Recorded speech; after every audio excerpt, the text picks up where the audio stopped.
ಇಲ್ಲಿ ಮೇಲೆ ಕಾಣ್ತಿರುವ ಶಿಲ್ಬೆ ಇದೆ ನೋಡಿ, ಆ ಶಿಲ್ಬೆ ಮಾಡೋದಕ್ಕೆ ನಾವು ಕಬ್ನ ತರಕ್ಕೆ ಅಂಗಡಿಗೆ ಹೋಗಿದ್ವಿ. ಅವ್ನು ಹೇಳ್ದ, ನೀವು ಕಬ್ನ ತಗೋಬೇಕಾದ್ರೆ 20 ಅಡಿನೇ ತಗೊಬೇಕಂತ.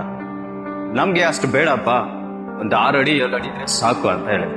ಇಲ್ಲ ಸರ್, ಅಷ್ಟು ದೊಡ್ಡ ರಾಡ್ನ ನಾವು ಕಟ್ ಮಾಡಕ್ಕಾಗಲ್ಲ, ಸೇಲ್ ಮಾಡಿದ್ರೆ ಫುಲ್ ಆಗಿನೇ ನಾವು ಸೇಲ್ ಮಾಡೋದು.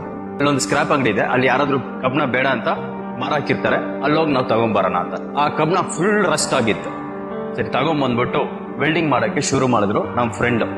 ಅದನ್ನ ಒಂದ್ ಕೈಲಿ ಹಿಡ್ಕೊಂಡು ಇನ್ನೊಂದು ಕಾಲಲ್ಲಿ ತುಳ್ಕೊಂಡು ಡ್ರಿಪ್ಗೋಸ್ಕರ ಕಟ್ ಮಾಡಕ್ಕೆ ಅದ್ರ ಹಿಂಗೆ ಬಿಸಾಕೋದು ಹಂಗೆ ಬಿಸಾಕೋದು ಮಾಡ್ತಾ ಇದ್ರು. ಕೆಲಸ ಮಾಡ್ತಾ ಮಾಡ್ತಾ ಮಾಡ್ತಾ ಅದು ಒಂದು ಶಿಲುಬೆ ಶೇಪ್ಗೆ ಬಂತು. ಆ ಶಿಲುಬೆ ಶೇಪ್ಗೆ ಬಂದಿದ್ದಾದ್ಮೇಲೆ ಅದ್ರ ಮೇಲೆ ಆ ವೆಲ್ಡಿಂಗ್ ಮಾಡುವ ಆತನಿಗೆ ಒಂದು ಮರ್ಯಾದೆ, ಭಯ ಭಕ್ತಿ ಬಂತು.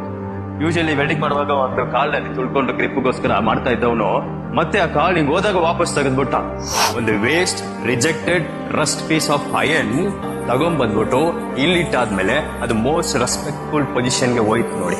ಅದೇ ರೀತಿ ಪ್ರಿಯರೇ, ಈ ಲೋಕ ನಿಮ್ಮನ್ನ ರಿಜೆಕ್ಟ್ ಮಾಡಿರ್ಬೋದು, ಈ ಲೋಕ ನಿಮ್ಮನ್ನ ಬೇಡ ಅಂತ ಹೇಳಿರ್ಬೋದು, ನೀವು ಯೂಸ್ಲೆಸ್ ಅಂತ ಹೇಳ್ಬೋದು. ಆದ್ರೆ ನೀವು ದೇವರ ಸ್ಥಾನಕ್ಕೆ ಬಂದಿದ್ದಾದ್ಮೇಲೆ ದೇವರು ನಿಮಗಂತ ಹೊಸ ರೂಪ ಕೊಟ್ಟು, ಹೊಸ ಜೀವನ ಕೊಟ್ಟು, ಹೊಸ ಲೈಫ್ ಅನ್ನು ಕೊಟ್ಟು ನಿಮ್ಮನ್ನ ಮೇಲೆ ಕೆತ್ತುವರಾಗಿದ್ದಾರೆ. The stone that was rejected by the builders has become a cornerstone in the presence of God. Shalom.